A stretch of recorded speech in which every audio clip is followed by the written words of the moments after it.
Já começando, fazendo alguns questionamentos aqui como estudante de rede pública. Primeiro, qual ideia de educação vocês acham que nós recebemos dentro da escola? E agradecer a tinta que você está gastando para cada vez publicizar a UBS nos seus cartazes. Valeu.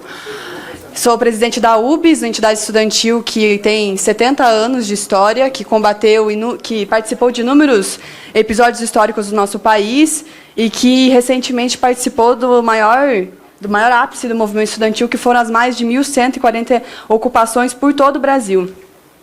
E essas ocupações foram feitas sem nenhuma doutrinação dos professores, porque, diferente do que vocês acham, eu gostaria de pedir, assim, só um detalhe. A nossa opinião da UBS é igual à opinião do ministro da Educação atual, Mendonça Filho, contrário à lei da mordaça, ao projeto da escola sem partido. E nós viemos aqui hoje, eu vim aqui representando uma entidade estudantil, justamente para entender quais são os problemas que vocês acham que tem dentro da escola pública. E aí eu questiono, porque falam aqui de debater aborto dentro da escola, mas hoje dentro da escola a gente não consegue debater nem o livro de história, porque falta o livro de história. Falta muitos debates que hoje poderiam estar sendo feitos dentro da escola, são censurados, como, por exemplo, o debate de gênero, que foi perseguido pelos planos nacionais e municipais de educação, onde até gênero alimentício foi tirado dos planos, porque vocês não conseguem entender a importância de debater a vida dos estudantes dentro da escola. É lastimável observar que uma casa como essa vem debatendo um projeto como esse, que é de censura. Hoje eu moro em São Paulo, onde o governo do Alckmin rouba a merenda, onde... Moça, licença, por favor, eu estou falando, eu gostaria de que você respeitasse a minha fala. Deixa eu pedir a gentileza do plenário para, em respeito ao expositor, ouvir silenciosamente. E pedir também ao expositor que não censure o plenário, porque essa é a função do presidente. Eu farei isso Pode sempre deixar. que for necessário. Voltando. Então, eu gostaria mesmo assim, eu vim aqui como estudante, mas principalmente como uma ex-ocupante de escola, que não teve que ser amarrada por um professor para ocupar a sua escola, porque, diferente do que vocês acham, a juventude consegue e pode e está se organizando para cada vez mais debater sobre qual é a qualidade de educação pública que nós queremos. Se vocês acham que nós precisamos de doutrinadores para que a gente possamos estudar, para que a gente possa pensar um pouco, para que a gente possa, enfim, ter uma opinião mais crítica sobre a vida, infelizmente, eu convido vocês a irem em uma escola pública e trocarem uma ideia com um estudante de uma escola pública, como nós temos aqui alguns que estão se manifestando contra esse projeto, porque nós não conseguimos compreender qual é a realidade que vocês querem mudar com um projeto como esse. E é lamentável, é lamentável. Eu pergunto a vocês se vocês conhecem os professores que educaram vocês e se vocês debatem com eles sobre a vergonha que é esse projeto. Vocês estão aqui dentro todas as semanas com os mesmos discursinhos, com as mesmas plaquinhas, tentando fazer com que, se realmente a escola, o maior problema da escola pública fosse a doutrinação. Isso é uma vergonha, isso é lamentável, é a disputa da narrativa que vocês querem criar. Infelizmente, a escola pública hoje, ela precisa de ser pensada de uma maneira muito mais elaborada, e assim como o ministro da Educação, Mendonça Filho, é contra esse projeto, porque ele sabe que esse projeto não vai trazer nada de bom para a escola pública, a não ser mais bagunça, como é a medida provisória 746, a medida do ensino, da reforma do ensino, que na verdade é uma deforma do ensino, que vem acompanhada desse projeto, inclusive. A gente vem aqui discutir e questionar vocês, afinal, o que vocês acham que rola dentro da sala de aula, porque a última audiência que eu acompanhei, infelizmente, muitas pessoas vieram aqui para falar basicamente como se os professores só dessem Marx e Lenin para os estudantes lerem dentro das salas de aula. Me desculpa, nas ocupações de São Paulo a gente encontrava inúmeros livros, todos eles amontoados numa mesma sala e nunca foram entregues para os estudantes. Nas ocupações aqui de Brasília, os estudantes foram ameaçados porque eles se opunham a justamente essas ideias dessa escola manipuladora, dessa escola que censura, porque é isso, esse projeto censura. Se vocês se sentem ameaçados e acham que a pluralidade de ideias e a discussão dentro da sala de aula pode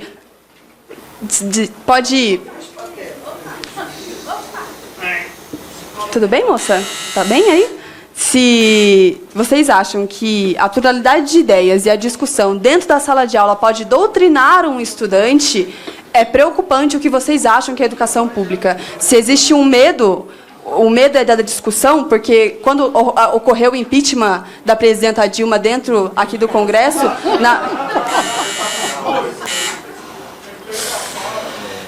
quando aconteceu o impeachment, nas escolas públicas, e em especial nas ocupações, os estudantes debatiam. E eu vi inúmeros estudantes contrários e favoráveis ao impeachment debatendo sem nenhum problema, sem a intervenção de um professor. E nós acreditamos que essa casa tem o dever de debater temas que são mais importantes para todos os estudantes, para o futuro de várias gerações, do que debater a tal da doutrinação. Mas, infelizmente, todos vocês querem ignorar este fato e agora querem aqui ficar pagando de bonitinhos com esses cartazes, falando que eu sou filiadas a partido, mimimi e tudo mais, o que é lamentável, porque isso demonstra que estudante secundarista tem mais argumentos e consegue debater mais sobre esse projeto do que vocês. E vocês podem continuar dando risada, não tem nenhum problema. A gente vai continuar se unindo e, como eu já disse em outras entrevistas, eu vou voltar a colocar aqui, vocês todos estão dando mais do que motivo para a gente voltar a ocupar tudo e, mais uma vez, discutir com os estudantes e os professores qual é o modelo de educação pública e de qualidade que nós queremos. Muito obrigada. Essa presidência agradece a presença do deputado pastor Marco Feliciano. Vossa Excelência tem a palavra. Senhor presidente, eu estou vindo aqui já algumas sessões, e todas as sessões eu ouço, e cada vez mais o meu coração se abre para a Escola Sem Partido. É necessário, de fato, esse projeto ser aprovado. Esses 5 pontos. Nada mais do que isso. 5 pontos que são meritórios, que têm educação, que são clássicos, e não ferem a ninguém, muito menos direito, quer seja de professor, mas protege o aluno com toda a sua força. Eu vi atentamente tudo aqui e cheguei à seguinte conclusão.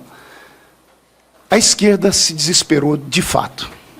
Chegou o fim. Caminhamos para o sepultamento da esquerda nacional. Não apenas nacional, como nas Américas e em todas as partes do mundo. Nunca funcionou. O pensamento é bonito, a história é lúdica, mas ela não faz sentido. Não faz sentido. Queria fazer uma pergunta direta à senhorita Camila. Você é presidente da União Brasileira dos Estudantes Secundaristas, né? Você estuda? Em que série você está? Em nome da sua escola? Fala no microfone para ficar registrado, por favor. Eu estudo no ensino técnico, já concluí meu ensino médio e a UBS representa todos os estudantes do ensino médio, técnico e profissionalizante. Certo, são 40 milhões de alunos, é isso? 53 milhões. Então tem que atualizar o site. O site da UBS diz 40 milhões. Pode deixar nós e uma centena de erros de português que não deve estar lá dentro, principalmente vocês que representam a universidade. Pois bem, você fala por todos esses alunos? Sim, fui eleita para isso. A sua camiseta também fala por todos os seus alunos? Não, que está nas costas. Não, fora Temer. Essa camiseta não é minha, mas então, que eu peguei emprestado de um diretor da sim, UBS que entendi. chegou aqui. Inclusive, senhor presidente, Vossa Excelência disse nas reuniões passadas que nenhum debatedor deveria sentar na mesa com qualquer símbolo que identificasse seu posicionamento político, né? Eu poderia ter feito isso antes, mas eu logo entendi que ela não foi avisada, ou como aconteceu, que ela precisou usar uma camiseta aqui às pressas. Mas a sua camiseta qualifica o debate. E desqualifica você para estar sentada nessa mesa. Desqualifica. Porque isso mostra que, de fato, há uma doutrinação nas escolas. Se não houvesse a doutrinação nas escolas, a nossa CPI, tanto da UNE quanto da UBS, que foi incluída no último requerimento, por 3 vezes, senhor presidente, deixo aqui isso bem claro, por 3 vezes tentamos uma CPI, não para punir os estudantes, mas para saber o que é feito com os recursos federais dados a essas duas entidades, tanto a UNE quanto a UBS. E houve um aparelhamento aqui dentro contra os deputados, e, infelizmente, nós não temos um presidente da mesa que tenha coragem, firmeza para colocar a CPI para andar, porque por 3 vezes me fizeram correr dentro dessa casa e colher assinatura, colhi mais de 600 assinaturas, mas a UBS e a UNE entram aqui dentro, aparelham os deputados, pegam o PCdoB, PSOL e pessoas do PT e fazem um inferno na mente dos deputados que nós não conseguimos colocar para frente uma CPI. Não conseguimos colocar a CPI da UNE para funcionar. Por que será? O deputado disse que o pessoal que hoje se manifesta aqui não estavam lá pelo impeachment da presidente Dilma Rousseff.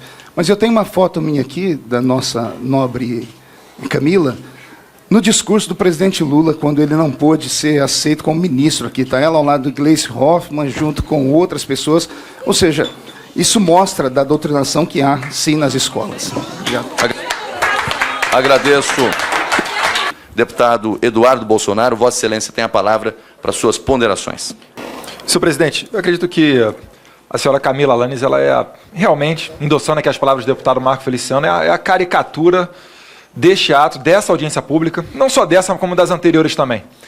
Fazendo aqui um palco político, onde se ignora a questão do escola sem partido, pois, como muito bem dito na fala centrada do deputado Passarim, se todos lessem aqui, ponto a ponto do projeto, ou concordariam, ou então cairia a máscara e sim assumiriam a sua posição autoritária. Porque todos aqui sabemos, não está se criando direito, está apenas explanando. E quem é que tem medo dessa divulgação desses direitos? Exatamente aqueles que são beneficiados pela doutrinação ideológica. Não cabe mais aqui negar. Para mim, isso aqui não convém mais fazer uma audiência pública e fazer todos nós perdermos nosso tempo para ouvir esse tipo de fala. Ora, dizer que não existe doutrinação ideológica, prezado vereador. Se eu abrir meu WhatsApp, Instagram, ou for em qualquer escola do país aqui, eu vou saber, pelo menos, de algum aluno ou da escola vizinha que escreveu Bolsonaro no quadro e foi suspenso. Mas escrever fora Temer pode. Aí, perfeito. E depois ela vem aqui, querendo dizer que representa os estudantes, com fotos ao lado da Dilma, bandeiras do PCdoB, com camisa fora Temer, e dando esse risinho de deboche aí, como deve ser aí a sua conduta para com o seu pai e para com a sua mãe. Senhor presidente, queria saber quais são as contribuições dessas ditas ocupações, né? Que eu partilho aqui da opinião que tratam-se de invasões. Isso na minha terra chama-se crime. E depois, quando a polícia é obrigada, através de uma ordem judicial, a fazer uma reintegração de posse, posam de vítimas. Não, é opressora, está me batendo. E é por isso que eles não entendem os ocorridos durante o período do regime militar. Mas eu adianto aqui, as ocupações ou invasões, né, renderam muitos frutos. Atraso do vestibular, decréscimo ali no posicionamento do Brasil na prova internacional do PISA, e inclusive um assassinato, lá no próprio Paraná. E vem aqui com a cara de pau para dizer que estão colaborando com o futuro do país. O futuro do país, presidente, é com ordem, é com disciplina, é com respeito à autoridade e com respeito, principalmente, aos dizeres que estão aqui, se a TV Câmara puder filmar, os deveres do professor. O professor que não doutrina, ele não está nem preocupado com isso, que ele não vai ser atingido. E termino, senhor presidente, dizendo que sim, em Cuba, realmente há uma democracia. Lá existem mais de 600 parlamentares. Ai do parlamentar que não for filiado ao Partido Comunista. Vai para o paredão muito democraticamente. Assim como ocorre hoje de maneira, entre aspas, velada na Venezuela, né? Caracas, a capital mais violenta do mundo. Qualquer passeata lá, tem gente morrendo. Tem gente morrendo, senhor presidente. Então eu termino aqui com essa minha fala e dizer que pela primeira vez, vou fazer um elogio, hein? Pela primeira vez eu não vi o debate indo tanto para o lado de atacar pedras aos cristãos, que normalmente fazem isso, né, deputado Flavinho? Invertem a lógica, usam, como bem dito pelo vereador Felipe Ribeiro, aquela jogo de palavras para fazer valer como se eles fossem uma parte oprimida dentro das escolas. Lembro aos senhores que nós estamos aqui numa democracia. E se não fôssemos um país cristão, as mulheres não estariam sentadas aí debatendo com os outros. Vocês estariam sendo apedrejadas, açoitadas, e isso nenhum parlamentar aqui deseja. Muito obrigado, senhor presidente.